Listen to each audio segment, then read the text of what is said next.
حرف واو. جیسا کہ آپ کو معلوم ہی ہوگا کہ واو ایک مصوتہ بھی ہے اور مصوتے کے طور پر اس کی آواز ہے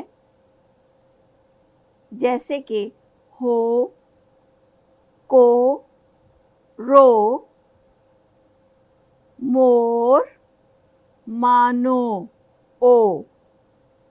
مصوتے کے طور پہ جب یہ کسی حرف کے آخر میں آتا ہے تو اس کی آواز او میں بدل جاتی ہے، لیکن اگر یہ اپنی آواز کسی بھی حرف کے شروع میں دیتا ہے تو اس کی آواز ہوتی ہے و،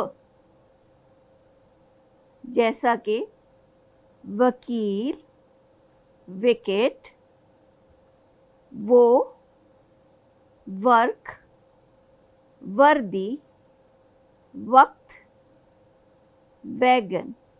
ان سب حروف میں واو کی آواز ہے و.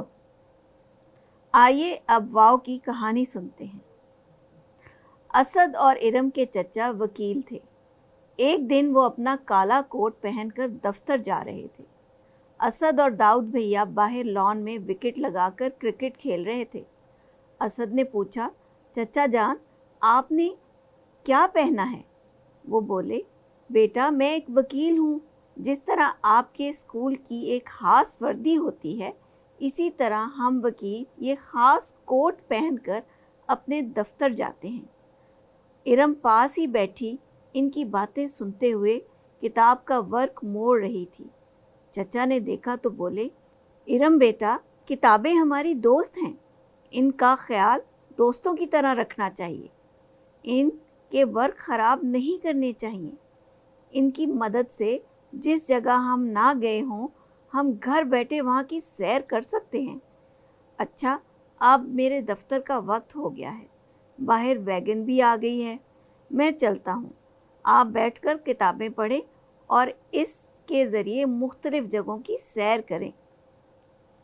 پیارے بچوں، کتابیں ہماری دوست ہیں اور ہمیں ان کا خاص خیال رکھنا چاہیے.